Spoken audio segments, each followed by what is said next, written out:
Bharatiya Janata party के नेता केसी जैन ने कहा कि भाई उनमें कुवत है, उनके पास एसेट है, बहुत सारी संपत्ति है। सरकार ने कोई ऐसा नहीं है कि आंख मूंद कर उनके साथ उन्हें समर्थन किया है, और सरकार तो भाई उसका काम ही है कि उद्योग जगत को सपोर्ट करूँ, तभी ये देश बढ़ेगा, तभी सारी चीज़ें होंगी। मैं हमाम वाहिद के पास जाऊंगा, कांग्रेस के नेता हैं। हमाम भाई, आप लोग नाहक एक देश के नुकसान पर अचानक आप खुश होने लगते हैं, अजीब अजीब बातें करने लगते हैं, अडानी जी को विलेन बताते हैं। आपके नेता 5 साल से लगातार अडानी पर निशाना साध रहे हैं, ये क्या अच्छी बातें हैं क्या? हमाम वाहिद। दुर्गेश जी, मेरी बात पूरी नहीं हो पाई थी। अच्छा जैन साहब, आप बोल लीजिए कि जल्दी कंप्लीट करिएगा, क्योंकि मैंने हमाम को टीस कर दिया। बोलिए। 10 सेकंड में। जी जी, देखिए, जो 413 पन्नों का इनका जवाब है कंपनी का, इसको कितने लोगों ने सही माना? सिर्फ हिडनबर्ग कंपनी का एक सर्वे को सबने सही मान लिया। और एक चीज है कि कंपनी में कई तरीके के इन्वेस्टमेंट भी होते हैं, लॉन्ग टर्म इन्वेस्टमेंट भी होते हैं, शॉर्ट टर्म इन्वेस्टमेंट भी होते हैं। शॉर्ट टर्म के लिए तो मान सकते हैं कि भाई लोगों को हो सकता है दिक्कत आए, लेकिन कंपनी ने भी ये भरोसा दिलाया है, कंपनी ने भी ये बात कही है कि अभी हम फिर से वापस आएंगे और फिर से उस स्थिति को हम वापस पाएंगे। लेकिन इन सारी चीजों के बीच में सदन के अंदर जो आज हंगामा हुआ, उस पर मैं चर्चा कर रहा हूं कि जब लगातार जो है अध्यक्ष महोदय कह रहे थे सदन के कि हम चर्चा करने के लिए तैयार, लेकिन प्रश्नकाल को बाधित मत करिए, लेकिन प्रश्नकाल को लगातार बाधित किया। कांग्रेस ने, विपक्ष ने लगातार प्रश्नकाल को बाधित किया। अरे आपके पास पूरा समय है, सदन तो लगातार अभी चल रहा है, और प्रश्नकाल के बाद वो चर्चा करने के लिए भी तैयार थे, बात करने के लिए भी तैयार थे, लेकिन प्रश्नकाल को आखिर में कांग्रेस के हंगामे की वजह से स्थगित करना पड़ा। तो कम से कम जो एक आम पब्लिक का, देश का पैसा सदन के अंदर चर्चा के लिए, देश को आगे बढ़ाने के लिए खर्च हो रहा है, उस काम को तो आप होने देते। जब अध्यक्ष जी कह रहे थे उस पर चर्चा करेंगे। कुल मिला के विपक्ष तो ये कह रहा है कि आप माइक बंद कर देते हैं, सदन में बोलने नहीं देते, एक तरीके से उनकी आवाज में ताला लगा दिया आपने। तभी तो राहुल गांधी यात्रा पे गए थे, नहीं क्या जरूरत थी उनको 3800 किलोमीटर खाक छानने की। आलोक जी कुछ कहना चाह रहे थे, बोलिए आलोक जी। तो ये कि हमारे जो आपके एक पैनलिस्ट हैं वो ये कह रहे हैं कि बहुत ज्यादा एसेट है, बहुत ज्यादा एसेट है। उसमें से बहुत ज्यादा शब्द को मेरी एक आपत्ति है। एसेट है, इसमें कोई इनकार नहीं है। इनके पास अगर आप याद करिए कि बहुत ज्यादा जो इंफ्रा के जो प्रोजेक्ट हैं वो लीज पे है। लीज की चीजें आप बेच नहीं सकते। अंबुजा सीमेंट आप बेच सकते हैं, एसीसी सीमेंट आप बेच सकते हैं, लेकिन लीज हाँ, पर उसके शेयर उठे हैं आलोक जी आज, इन दोनों के शेयर उठे हैं आज जी। नहीं, वो आप उसको नहीं कर सकते, आप बिल्कुल नहीं बेच सकते। तो इसलिए ये कहना गलत है कि ऐसा होता है, और ये विपक्ष के ऊपर भी ये एक आरोप बिल्कुल लगाना बिल्कुल गलत है कि विपक्ष क्या सोच रहा है। भारत की छवि इससे नहीं खराब होती, भारत की छवि इससे खराब होती है एक किसी कॉर्पोरेट के ऊपर आरोप लगाया जाता है, भारत की रेगुलेटरी संस्थाएं उसकी जांच नहीं करती हैं, ये भारत की स्थिति खराब होती है। तो सही परिप्रेक्ष्य में चीजों को देखना चाहिए। हाँ दुर्गेश, आगे बढ़ो।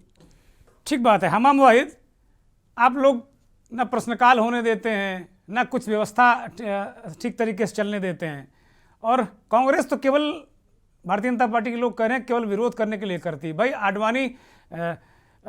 अडानी जी, माफ़ कीजिएगा, अडानी जी राष्ट्रवादी उद्योगपति हैं, और आप लोग खाम बीच में खलल डालते हैं। इस समय मुश्किल में उनके साथ आप लोगों को खड़े होना चाहिए। अनम्यूट करिए, दर्शक नहीं सुन पा रहे हैं, आप अपनी आवाज को बुलंद रखिए। आवाज मिल रही है? हाँ बोलिए, दर्शक सुन रहे हैं, बोलिए। जी दुर्गेश जी, भाजपा अपनी नाकामियों को हमेशा राष्ट्रवाद के पीछे छुपाना चाहती है। अब अडानी जी को राष्ट्रवाद की परिभाषा में लाना लगे हैं। सबसे बड़ी बात है निश्चित रूप से जो अडानी का पूरा प्रकरण है वो एक तरीके से आर्थिक घोटाला है, और ये तभी संभव हुआ जब मौजूदा भाजपा सरकार, प्रधानमंत्री की नेतृत्व वाली सरकार 2014 के बाद से आंख मूंद कर लगातार उस कंपनी को बढ़ावा दे रही है और उस कंपनी का प्रमोशन कर रही है, और आज गरीबों का पैसा डूब रहा है। आप बताइए, एसबीआई से, एलआईसी से आम जन का विश्वास खत्म हो जाएगा। इसीलिए कांग्रेस पार्टी मांग कर रही है कि ज्वाइंट पार्लियामेंट्री सेशन में चर्चा हो, देश के सामने चर्चा हो, देश की जनता के सामने चर्चा हो, क्योंकि ये जनता से जुड़ा हुआ मुद्दा है। और इसमें बराबर की केंद्र सरकार जिम्मेदार है, जिम्मेदारी लेनी पड़ेगी प्रधानमंत्री से। इसीलिए हमारे आदरणीय नेता राहुल गांधी पहले दिन से अडानी के बारे में देश को आगाह किया, लेकिन ये सरकार कभी सुनने वाली नहीं। जैसे कोरोना काल से पहले इस सरकार को आगाह किया कि बहुत बड़ी सुनामी आने वाली है, लेकिन सरकार ने हमारे नेता की बातों को मजाक बनाया और क्या हुआ, आज सबके सामने किस तरीके की दयनीय स्थिति पूरे भारत में हुई। और ठीक इसी तरीके से कि भारत की पूरी सरकार जो केंद्र सरकार है वो चंद पूंजीपतियों जिसमें सर्वश्रेष्ठ अडानी कंपनी को पूरी तरीके से फायदा पहुंचाने के लिए काम कर रही है, आज सबके सामने है। लेकिन कांग्रेस पार्टी विपक्ष की जिम्मेदारी पूरी मजबूती से उठाने का काम करेंगे। ये लोकतंत्र की दुहाई देते हैं कि लोकतंत्र का चीरहरण अगर कोई करता है तो ये भाजपा करता है। आदरणीय राहुल गांधी ने क्या कहा कि जब हम संसद में बोलते हैं तो हमारा माइक म्यूट कर दिया जाता है, हमें चर्चा का टाइम नहीं दिया जाता। बाहर ये बताते हैं कि देश का पैसा संसद के नाम पे कांग्रेस बर्बाद करना चाहती है। अरे महोदय, ठीक है, जो देश के जनहित मुद्दे हैं उस पर चर्चा होनी चाहिए ना। ठीक है, तो ठीक है। अब 10 सेकंड का जवाब जैन साहब को ले लीजिए। भाई साहब, जैन साहब जवाब दीजिए। देखिए बात चर्चा से कोई दिक्कत नहीं है, चर्चा करे कांग्रेस। और दूसरी बात ये कि आप हमेशा ये कहते हैं कि सदन का समय बर्बाद नहीं होना चाहिए, और आप जिस चीज की बात कर रहे हैं कि राहुल गांधी जी सवाल उठा, राहुल गांधी जी के पास क्या जो हिंडनबर्ग कंपनी है, क्या इसने पहले से रिपोर्ट राहुल गांधी को सौंप दी थी, जो राहुल गांधी तब सवाल खड़े कर रहे थे? अब आपको मौका मिल गया एक, क्योंकि हिंडनबर्ग कंपनी ने आरोप लगाया। और दूसरी बात ये है कि हिंडनबर्ग कंपनी के संविधान का दुरुपयोग करके प्रधानमंत्री की मोदी सरकार बारी बारी से बोलिए, नहीं दर्शक सुन नहीं पा रहे हैं। मैं आप दोनों को नहीं लूंगा, फिर एक बारी जैन साहब आप कंप्लीट करिए, फिर मैं जाऊंगा एक्सपर्ट के पास। जैन साहब। दुर्गेश जी देखिए, उसमें कंपनी में कितना सही है, कितना गलत है, कितना इन्वेस्टमेंट है, और आरबीआई ने भी जवाब मांगा है। एक परसेप्शन बना जरूर जैन साहब, एक परसेप्शन बना, हाँ। एक हलचल जरूर क्रिएट हुई, उससे लोगों के मन में शंका हुई। और परसेप्शन का ही खेल है, चाहे कंपनी हो, चाहे पॉलिटिक्स हो, चाहे आर्थिक निवेश हो। अगर परसेप्शन बना कि जैन साहब खतरे में हैं, तो फिर कोई नेता जैन साहब के पास जाएगा नहीं, इर्द गिर्द निकलेगा नहीं। ये बड़ी समस्या है। मेरा संकेत से एक सवाल है, और मैं वो चाहूँगा कि दर्शकों और जो इन्वेस्टर है, जो छोटा इन्वेस्टर, जो छोटा पैसा लगाता है स्टॉक एक्सचेंज में, उसके लिए उनकी क्या सलाह है बतौर मार्केट एक्सपर्ट? संकेत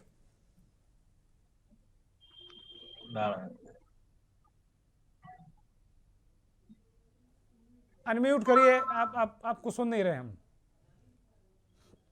ऐसे मतलब शेयर्स ढूंढिए जिसके कि फंडामेंटल्स बहुत अच्छे स्ट्रांग हो, ऐसी कंपनी जो डेप्ट फ्री हो, यानी कि कोई ज्यादा लोन ना हो। अगर लोन है वो कंपनी पे तो उनके पास उतने एसेट्स होने चाहिए। आप ऐसे ही कि फोमो में मत जाओ कि ये शेयर इतना बढ़ रहा है, रोज 5% 10% बढ़ रहा है तो हम भी इसमें चले जाते हैं। वो आपको एक ना एक दिन फिर से नीचे लेके आने ही वाला है। आप किसी के बातों में मत आओ कि हाँ भाई ये शेयर ले ले। ये वर्ड टू वर्ड का गेम बहुत ज्यादा है और स्टॉक मार्केट में मैनिपुलेशन होता ही है। तो पहले तो एकदम रिसर्च कीजिए, लॉन्ग टर्म का ज्यादा सोचिए। ये छोटा प्रॉफिट कमाने के लिए है नहीं जल्दी, ये छोटा प्रॉफिट कुछ काम आएगा नहीं, आपको फिर से नीचे लेके ही आने वाला है।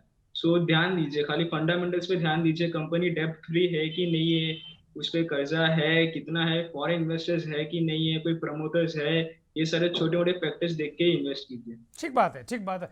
10 सेकेंड में नवेश सिको साहब, क्या आप क्या किस तरह देख रहे हैं इस पूरे प्रकरण को? क्योंकि मुझे लगता है कोई जांच पड़ताल तो इसकी हो नहीं रही, और सेबी को हम ढूंढ रहे हैं। सेबी नाम की संस्था कहाँ है? आप अगर मिल जाए तो मुझे बताइएगा।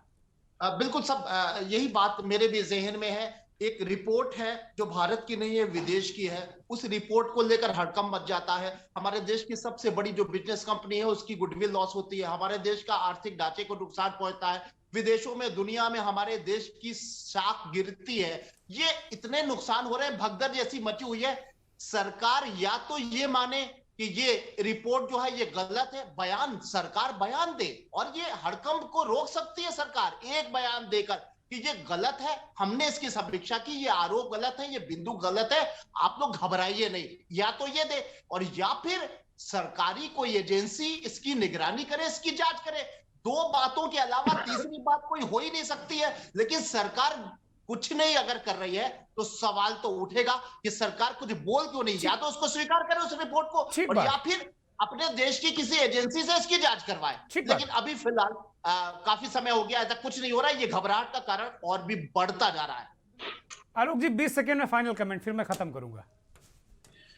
मुझे एक ऐसा लगता है कि सरकार को जांच कराने का एक आदेश देना चाहिए। सेबी कहाँ है, आपका सवाल बिल्कुल वाजिब है, बिल्कुल नहीं पता चल रहा है। और सबसे बड़ी चीज है, इस चीज पर बड़ा ज्यादा ध्यान दीजिए। आरबीआई के सूत्रों के हवाले से खबर है कि उन्होंने बैंकों का कितना पैसा लगा है इसके लिए जवाब मांगा है।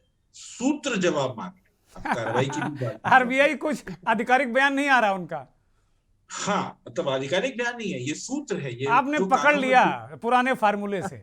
फुसफुसाया जाता है, जो कान में फुसफुसाते हैं ना, चाइनीज विस्पर्स है। बात ये नहीं है, बात ये है कि आपको कॉर्पोरेट जगत की प्रतिष्ठा बचानी होगी, क्योंकि अगर एफआईआई अगर दूर हो गया, अगर कॉर्पोरेट जगत की ये हुई कि अकाउंटिंग फ्रॉड होता है, बैलूनिंग की जाती है, और ये टैक्स हेवन देशों से जो पैसा लगाकर शेयर्स को इन्फ्लेट किया जाता है, अगर ऐसी स्थिति आती है तो आप ये मान करके चलिए कि एफआईआई का अगर पैसा कमाना चालू हुआ, उसको अगर भारतीय कॉर्पोरेट जगत पर अगर ये शंका चालू हो गई, संदेह के बादल मंडराने लगे, तो ये देश के कॉर्पोरेट जगत के लिए बहुत गंभीर स्थिति है, क्योंकि एक्सटर्नल कमर्शियल बोरोइंग्स रुक जाएगी। ऐसी स्थिति में पैसा जुटाना कॉर्पोरेट के लिए भी बहुत ठीक बात है। चुनौतीपूर्ण हो बहुत जाएगा। बहुत शुक्रिया आलोक जी, बहुत शुक्रिया। संकेत आपका भी बहुत शुक्रिया। नवेद भाई आपका भी बहुत शुक्रिया। जैन साहब और हमाम वाहिद आपका भी बहुत बहुत शुक्रिया, बहुत बहुत धन्यवाद। धन्यवाद उन करोड़ों दर्शकों का जो के न्यूज़ को देखते हैं और इस हमारे खास कार्यक्रम मंथन को देखते हैं।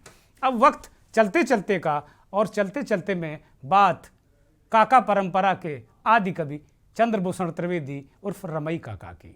2 फरवरी सन 1915 को उत्तर प्रदेश के उन्नाव जिले के राउतपुर टिकौली गांव में चंद्रभूषण त्रिवेदी उर्फ रमई काका का जन्म हुआ। अवधी भाषा के प्रसिद्ध साहित्यकार रमई काका ने तत्कालीन समाज में बाल विवाह, बहु विवाह,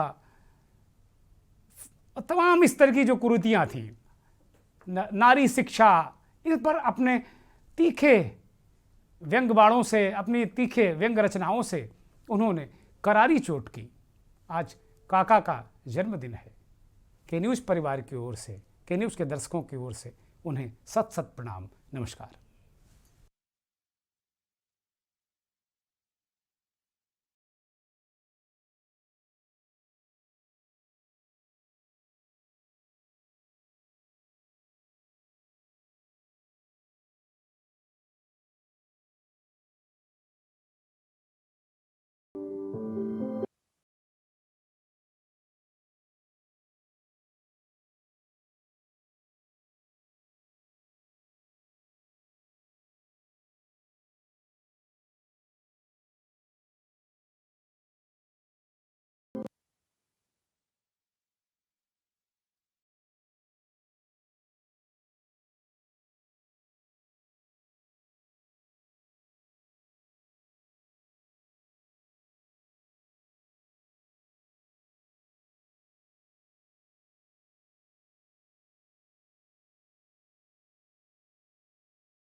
रिसर्च करने वाली एक संस्था हिंडनबर्ग की एक रिपोर्ट से पूरा अर्थतंत्र क्या हिल गया है, क्या भारत का जो शेयर मार्केट है वो हिल गया है। क्योंकि सबसे बड़े उद्योगपति, या यूँ कहें कि भारत के सबसे अमीर और दुनिया के अब 7वें नंबर के अमीर गौतम अडानी की कंपनियां हिलकोरे मार रही हैं। और कुल मिलाकर हमारे सहयोगी बता रहे हैं कि अब वो 7वें नंबर की बजाय भी 16वें नंबर पर पहुंच गए हैं। अभी जो शेयर ब्रोकर को हम सुन रहे थे मुंबई से, वो 7वें नंबर का जिक्र कर रहे थे, लेकिन अब स्थिति 16वें नंबर पर पहुंच गए हैं। इसको लेकर एक बहुत मार्केट में एक असमंजस है, शंका है, चिंता है।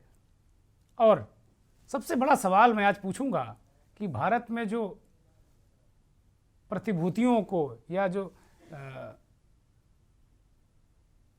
एक कंट्रोल करने वाली बॉडी होती है सेबी, वो कहाँ है? उसका नाम हमने बहुत वर्षों से सुना ही नहीं, सेबी कहाँ है? बड़ा सवाल होगा। मेहमानों का परिचय देश के जाने माने वरिष्ठ पत्रकार, संपादक, विश्लेषक और आर्थिक मामलों को बहुत अच्छी तरीके से समझने और समझाने वाले आलोक भदौरिया जी दिल्ली से जुड़े हैं। आलोक जी बहुत स्वागत, बहुत धन्यवाद आपका। देश और प्रदेश की सामाजिक आर्थिक परिस्थितियों, सोशो इकोनॉमिक स्थितियों को समझने समझाने वाले वरिष्ठ पत्रकार नवेद सिको साहब लखनऊ से हमारे साथ जुड़े हैं। नवेद भाई, बहुत स्वागत, बहुत धन्यवाद। कांग्रेस के नेता, प्रवक्ता, युवा प्रवक्ता हमाम वाहिद साहब हमारे साथ जुड़े हुए हैं, बहुत स्वागत, बहुत धन्यवाद। और बीजेपी के वरिष्ठ नेता, प्रवक्ता केसी जैन साहब भी हमारे साथ लखनऊ से जुड़े हैं, बहुत स्वागत, बहुत धन्यवाद। और मुंबई से हमारे साथ युवा मार्केट एक्सपर्ट संकेत अरविंद जैन साहब हमारे साथ जुड़े हैं। संकेत, बहुत स्वागत, बहुत धन्यवाद आपका वक्त देने के लिए। पहला मेरा सवाल आलोक जी से ही है, क्योंकि आलोक जी अक्सर अगर बात राजनीति की भी होती है तो आलोक जी उसमें कहीं ना कहीं आर्थिक पहलू जरूर हमारे दर्शकों को समझाते हैं और मैं भी उनसे सीखता हूं। आलोक जी, ये गौतम अडानी का वीडियो जारी कर एफपीओ को वापस लेना, उनके शेयर गिरना, मार्केट की दशा दिशा, ये क्या किस तरफ संकेत दे रहा है, क्या हो रहा है? आज तो मैं देख रहा था, भले ही उसको आप व्हाट्सएप यूनिवर्सिटी का ज्ञान कह सकते हैं, लेकिन बहुत सारे लोग 1992 की पुनरावृत्ति की बात कर रहे हैं कि हर्षद मेहता वाला मसला है ये। नहीं, इसको पहली बात तो ये है कि हर्षद मेहता का ये मामला या पुनरावृत्ति है या नहीं है, या विनोद अडानी हर्षद मेहता की प्रश्नों पर चलेंगे, इसको मैं कभी इतनी जल्दी निष्कर्ष पर नहीं पहुंचना चाहता। जो चिंता वाली बात ये है, देखिए इसके दो पहलू हैं, एक तो चिंता और एक दूसरी ज्यादा चिंता। पर एक सामान्य स्थितियों की तो कोई बात ही नहीं। देख, हम लोग सामान्य चिंता कर लेते हैं, पहले हम लोग डोमेस्टिक इंस्टीट्यूशन या डोमेस्टिक जो इन्वेस्टर्स हैं, घरेलू इन्वेस्टर, तो घरेलू संस्थागत जो निवेश करती है कंपनियां जैसे LIC है, ये सब हम लोग पहले उनकी बात कर लें। उनका जैसे LIC का जो एक बयान आया है कि उसका जो कुल कॉर्पस है उसका उसने 1% निवेश किया है, बात सही है। 28,000 करोड़ उसने निवेश किया था, 75,000 करोड़ हो गया था, फिर वो घटकर वो 57,000 और इस समय 52-53,000 करोड़ हो गया है। अभी भी LIC फायदे में। ये आप इसको बेसिकली कहते हैं आधा सच आधा झूठ। जैसे था ना कि अश्वत्थामा मारा गया और बाद में फिर वो कृष्ण जी ने वो बजवा दिए, नरो या कंजरो, ये कहा गया कि हाथी या इंसान, और फिर उसके बाद वो बजवा दिए गए थे वो सब बिगुले वो। तो यहाँ भी यही अगर आपने 75,000 करोड़ हो गया था, तो इसका मतलब है कि आप बोनस देते हैं, लॉयल्टी बोनस देते हैं अपने शेयर होल्डर्स को, तो वो आप उनको कुछ ज्यादा ही पैसा देते ना। अब जब कम हो गया तो आप उसको कम ही देंगे ना। वो कितना भी कम हो सकता है, 2 रुपए कम हो सकता है, 2,000 कम हो सकता है, 2 लाख रुपए कम हो सकता है, 15 लाख कम हो सकता है, डिपेंडिंग अपॉन कि आपने कितना इन्वेस्टमेंट किया है। एक तो ये, और दूसरा SBI की भी लिस्टेड कंपनियां हैं, अगर हम लोग PSU बैंक की अगर आप बात करें तो वो उन पर भी असर तो आएगा, ये कहना गलत है कि असर नहीं आएगा। यहाँ पे मैं एक और कहूंगा, मैं एक अलार्म खड़ा करूंगा। जो लोग कहते हैं कि अडानी के से असर बिल्कुल नहीं आएगा, मेरी उनसे दरखास्त है, करबद्ध निवेदन है को अपने बैंकों से सारी FD निकाल करके अडानी में लगा दें, अपना घर बेच करके अडानी में लगा दें, अगर कहते हैं कि कोई फर्क नहीं। मेरी अपील है उनसे, वो सारा का सारा लगाकर पूरा का पूरा बना लें, एक घर से 2 घर बना लें, 10 लाख की FD 50 लाख बना लें, कोई दिक्कत नहीं है, सारा बना लें। इसमें डूब रहा है ना, और नीचे है और कहते हैं कि अडानी बहुत अच्छा है, कर लें। एक तो ये, इसको हम किनारे करते हैं, ये एक भावुक अपील थी, लेकिन इसको हम किनारे करते हैं, लेकिन यथार्थ भी है, क्योंकि ऐसा कोई भी निवेशक कल नहीं खरीदने वाला जो आपके में कहेगा कोई फर्क नहीं पड़ रहा, चाहे वो सत्तारूढ़ पार्टी का कोई हो या कोई भी हो, वो कहेगा फर्क नहीं पड़ा, तो कल वो इस पर निवेश नहीं करने वाला। निवेश करने वाला तो कल आपके प्रोग्राम में आकर बता दे कि मैंने 10,000 रुपए लगा दिया था, 10 लाख लगा दिए, 1 लाख लगा दिए, कोई नहीं मिलने वाला आपको, पहली बात। नंबर 2, निवेशक है हम लोगों के, बैंकों का भी जो निवेश है, हम लोग जो घरेलू जो संस्थागत निवेश है उनका भी है, और खुदरा निवेशक है उसकी संख्या बहुत कम, काफी कम, मतलब उसको 10% भी नहीं। उसी संख्या को बढ़ाने के लिए ही FPO लाया गया था, फॉलो ऑन जो पब्लिक ऑफर बोलते हैं। और उस समय जो CFO ने जब इसको इंट्रोड्यूस किया था, जब रेड हेरिंग प्रोस्पेक्टस जब दिया जा रहा था, तब उन्होंने कहा था कि हमारा जो आधार है, हमारी जो मंशा है, हम चाहते हैं कि हमारी कंपनी का जो ब्रॉड बेस्ड इन्वेस्टमेंट हो, ब्रॉड बेस्ड नेटवर्क हो, ताकि ज्यादा से ज्यादा लोग उसमें जुड़े। मेरे ख्याल से उनकी मंशा यही होगी कि वो रिलायंस के तरीके से घर घर पहुंच जाए, और रिलायंस ने जिस तरीके से क्रेडिबिलिटी कायम करी थी रिटर्न देने की अपने निवेशकों को, सालों से उसने निवेश दिया है। और एक दौर तो ये भी था कि जब इस समय एक एफडी से ज्यादा वैल्यू रिलायंस की बनी है, अगर आप शेयर्स की अगर आप बात करें, रिलायंस इंडस्ट्री की बात करें, मैं छोटे अंबानी की नहीं बात कर रहा हूँ, बड़े अंबानी की बात कर रहा हूँ जो दिल्ली वाइज से। एक तो ये तो नुकसान तो होगा अपने निवेशकों को, कितना होगा इसके बारे में आज कुछ भी नहीं कहा जा सकता।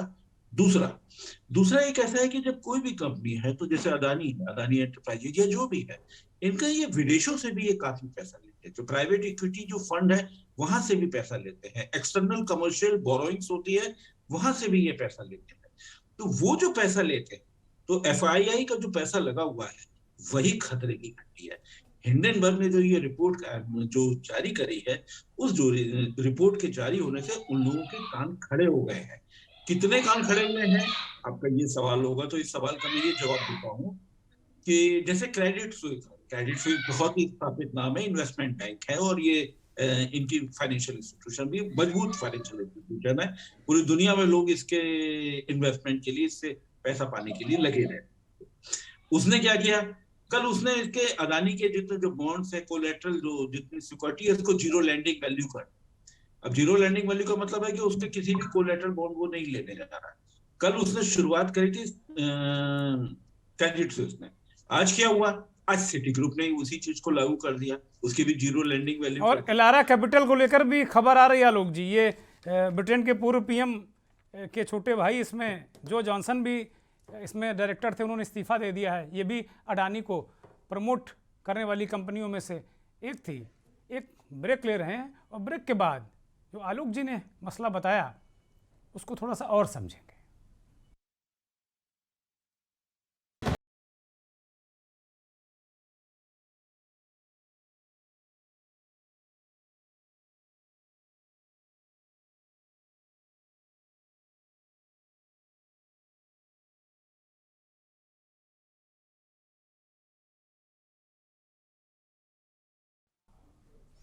ब्रेक से पहले वरिष्ठ पत्रकार विश्लेषक आलोक भदौरिया जी ने पूरे प्रकरण पर, इस पूरे विषय पर बहुत गंभीरता से प्रकाश डाला।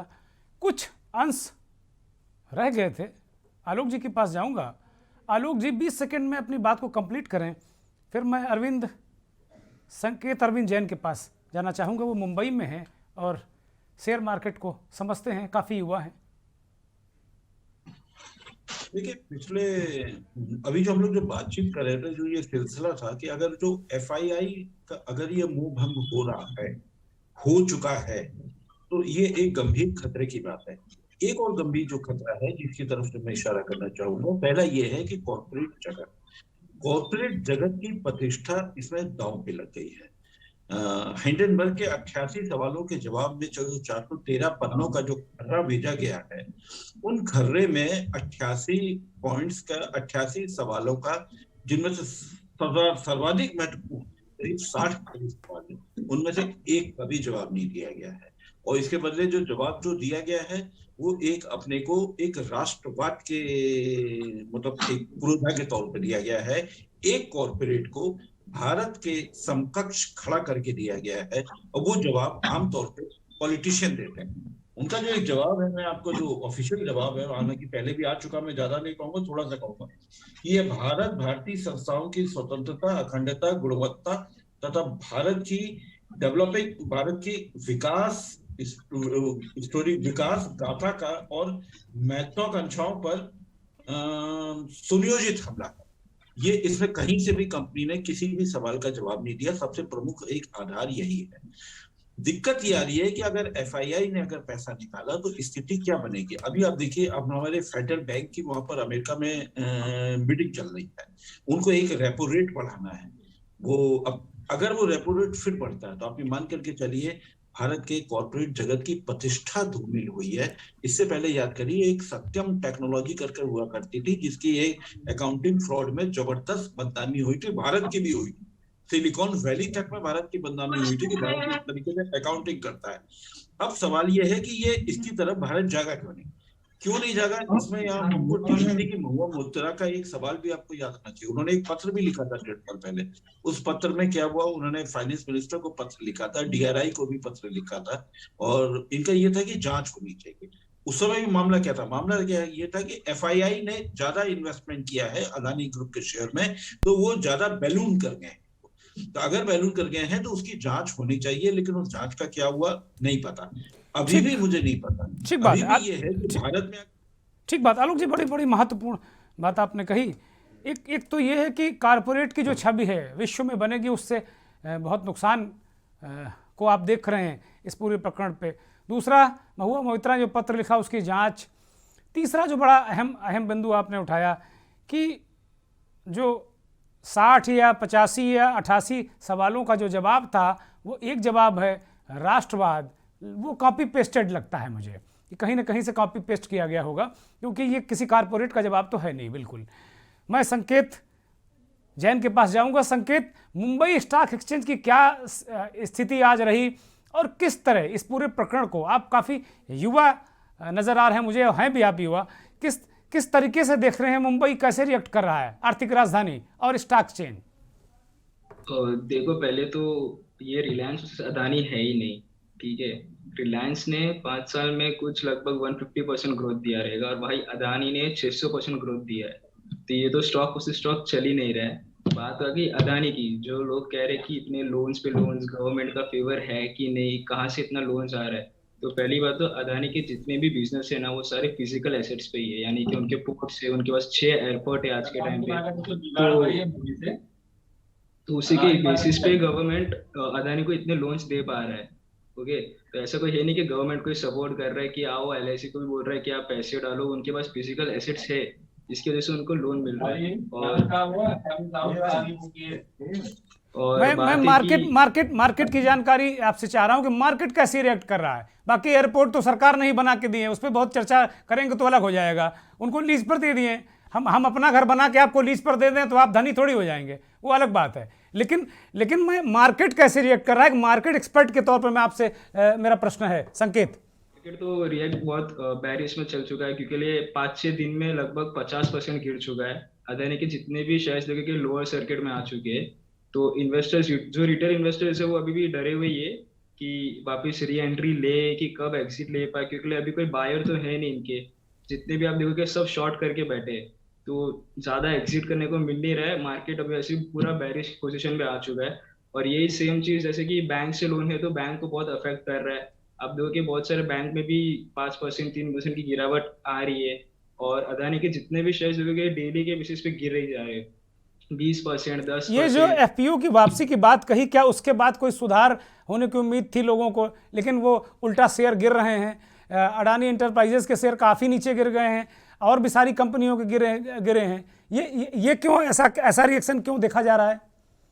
कह सकते हैं कि फोमो की वजह से ये न्यूज़ फैलना, ये और थोड़े बहुत मैं भी बोलूँगा कि फंडामेंटल्स इतने अच्छे हैं नहीं ये शेयर के, जैसे बाकी शेयर से कंपैरिजन करेंगे। और ज़्यादा जल्दी ग्रोथ दिया इसने, लेकिन एक फंडामेंटल चीज़ होती है कि थोड़ा स्ट्रांग होता तो ऐसे न्यूज़ से रिएक्ट नहीं कर पाता। हिंडरबर्ग की रिपोर्ट तो अच्छा संकेत, जो निवेशकों को ये नहीं लगा कि भाई अंबानी ने 150% 5 साल में जैसा आप बता रहे दिया, और अचानक ये 600% बहुत कम समय में, ऐसा नहीं लगा कि भाई ये कहाँ से आ रहा पैसा, जादू से पैसा बन रहा है कि कोई खुल जा सिम दरवाजा खुला अलीबाबा का और मिल गया? ये जैसे स्टॉक मार्केट में मैनिपुलेशन बहुत कॉमन चीज हो गई है, जैसे पंप एंड डंप होना, स्टॉक को ऊपर लेके जाना फिर नीचे गिराना, ये ज्यादा मोस्टली इन्वेस्टर्स करते, फॉरेन इन्वेस्टर्स भी आते अपना पैसा बना के जाते। इससे ये मतलब आज के टाइम में कॉमन हो चुका है कि कोई भी शेयर को पंप करो, फिर अपना प्रॉफिट निकाल के फिर से उसको अपने जो ओरिजिनल बेस है उस पर लेके आओ। तो अदानी कभी भी इतने लेवल पे था ही नहीं कि वो 3000 के लेवल तक जा सके, वो 300 या 500 के रेंज तक ही था। उसको ओवर बाइंग करके प्राइस बढ़ा के और बाहर की कंट्री से इन्वेस्टर ला के प्राइस बढ़ाया गया, लोगों ने बहुत प्रॉफिट बुक किया। लेकिन जो ये टाइम पे एंट्री ले रहे थे उनको पता है कि फंडामेंटल्स इतने स्ट्रांग है नहीं, कंपनी गिरेगी, कैसी भी एक छोटी न्यूज आए, ये आए, वही हुआ, न्यूज आई अगेंस्ट आई कि बहुत डेप्थ है उनके ऊपर, तो जैसे ही डेली के बेसिस पे गिरते जा रहे हैं। ठीक बात है। नवेश सिको साहब, ये युवा मार्केट एक्सपर्ट संकेत अरविंद जैन ने बहुत महत्वपूर्ण बातें रखी। ये इन्होंने बिल्कुल साफ साफ कहा कि भाई अभी चलन हो गया स्टॉक मार्केट में, और अडानी के बारे में इन्होंने जो वहाँ मार्केट की स्थिति है उसको रखा। ओवरऑल अर्थव्यवस्था को, इस पूरे प्रकरण को, और जो लोकसभा में राजनीति हुई उसको लेकर आपकी टिप्पणी नवेशी को। देखिए, ये बात बिल्कुल सही है कि स्थिति अच्छी नहीं है। ये बात भी सही है कि तमाम अलग अलग बातें सामने आ रही हैं, जिसमें कुछ लोग ये कह रहे हैं कि अडानी कोई एक बड़ी साजिश भी हो सकती है जिससे अडानी ग्रुप की पूरी सल्तनत डगमगा जाए, लड़खड़ा जाए।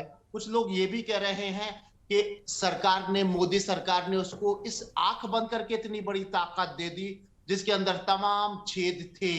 तमाम बातें हो रही है, राजनीति हो रही है, संसद में भी सवाल उठ रहे हैं, सड़क पर भी चर्चाएं हो रही हैं। इन सारी बातों से अलग एक बात सबसे महत्वपूर्ण है, जो चिंता का विषय है, वो हमारे लिए और आपके लिए भी है कि कहीं ना कहीं भारत का नुकसान हो रहा है, हमारा और हमारे देश का नुकसान हो रहा है। हमारी आर्थिक व्यवस्था जो काफी दिनों पहले से लड़खड़ाई हुई थी, कमजोर थी, इसको सब लोग मानते हैं। कोविड और कोविड से पहले भी हमारा जो फाइनेंशियल स्ट्रक्चर है वो कहीं ना कहीं कमजोर रहा है, और उसकी कमजोरी कोविड के बाद जैसे दुनिया में वैश्विक स्थिति रही, हम भी और ज्यादा कमजोर हो गए। लेकिन आज अडानी ग्रुप को लोग कहते हैं, और ये किसी हद तक सच भी है, कि भारत की अर्थव्यवस्था की रीढ़ बना दिया गया था या रीढ़ बनाया जा रहा था। अगर रीढ़ के ऊपर चोट पहुंचती है तो पूरा आर्थिक स्ट्रक्चर और ज्यादा लड़खड़ा जाएगा, और अगर ये लड़खड़ा गया तो इसमें किसी सरकार या किसी पार्टी का या किसी पत्रकार का या किसी एक दो लोगों का नुकसान नहीं होगा, हम पूरे भारत के लोगों का नुकसान होगा, गरीबों का भी, किसानों का भी, आम इंसानों का भी, खास इंसानों का भी, यानी हमारे राष्ट्र का नुकसान होगा। इसलिए एक बात तो ये तय है कि हमारे लिए चिंता का विषय है, कुछ गड़बड़ हो गई है और ये चीज थम जाए। जिस तरीके से निवेशकों का भरोसा टूट रहा है और जो रिपोर्ट्स रोज आ रही हैं वो दिल को दहलाने वाली हैं, इस बात के संकेत सामने आ रहे हैं। अब से 2-4-6 महीने के बाद भारत की आर्थिक व्यवस्था और भी बैठ सकती है।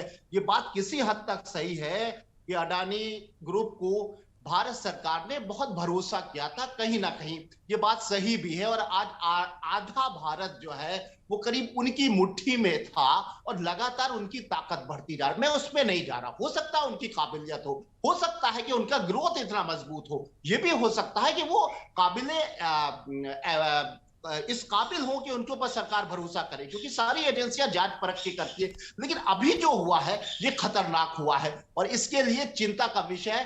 अब सबसे बड़ी बात तो यह है कि जो सवाल पूछे गए हैं, जो सवालिया निशान लगाए गए हैं, जो तमाम खामियां बताई गई हैं, जो रिसर्चर ने बताया है, जो एक विदेश से इस तरह के सवाल आए हैं, विदेश से इस तरह की तमाम खामियां उस ग्रुप के सामने जब आई हैं, तो जो बात अभी हमारे एक सीनियर पैनलिस्ट ने कही कि उसका एक तो जवाब पूरी साफगोई से नहीं दिया गया है। दूसरी बात यह कि चिंता का विषय ये, हमारा भारत महान है, बहुत बड़ा भारत है, हमारे क्या की ताकत, पत्रकारिता की भी बहुत बड़ी ताकत है। लेकिन इस तरह का सवाल, इस तरह की कमियां, इस तरह की खामियां उस नजर पे लोगों की नहीं पड़ी जिसके ऊपर तमाम सवाल भी उठ रहे थे। मैं कतई भी कोई पॉलिटिकल बात नहीं करना चाहता हूं, लेकिन यह बात सच है कि कांग्रेस जिसको हम मरा हुआ मानते हैं, वो कांग्रेस जो हाशिए पर है, वो कांग्रेस जिसके बारे में कहा जाता है कि कुछ करती ही नहीं है, विपक्षी भूमिका में भी सामने नहीं आती, लेकिन कांग्रेस का राहुल गांधी जो लगातार 5 साल से एक कच्चा कलाम था उसका, और आज भी है, वो राजनीति में का उनका एक पॉइंट था अडानी के ऊपर सरकार ने आंख बंद करके भरोसा कर दिया, इसका अंजाम बुरा होगा, इसका अंजाम बुरा होगा, कुछ भी हो सकता है। ये सवाल जो है ये लगातार उठता रहा और उसके बाद एक ब्लास्ट होता है। तो इसके पीछे या तो ये मान ले कि राहुल गांधी बहुत दूरदर्शी हैं, बहुत काबिल हैं, जो कहते हैं कि भारत का नुकसान होने वाला है वो समझाते हैं, जनता को समझाने की कोशिश करते हैं, संसद में समझाने की कोशिश करते हैं, भले ही विफल हो जाए, भले ही हार जाए, भले ही वो खत्म हो जाए कांग्रेस, लेकिन एक सवाल को रिपीटेशन मोनोटोनस बार बार उठा रहे थे और उसके बाद उसका अंजाम एक खतरनाक सामने।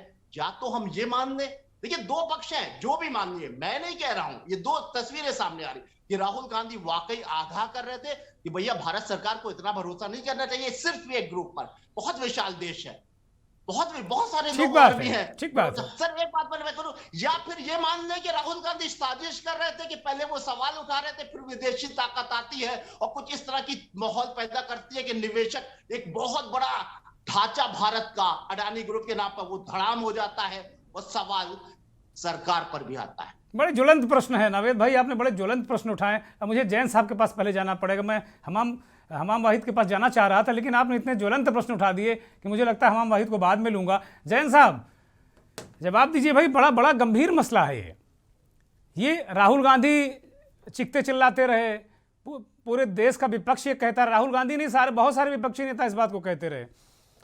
अल्टीमेटली है भारत का नुकसान। अडानी इसी देश के सपूत हैं, इसी देश के लिए वो काम करते हैं और हम सबके लिए कष्ट और पीड़ा की बात है।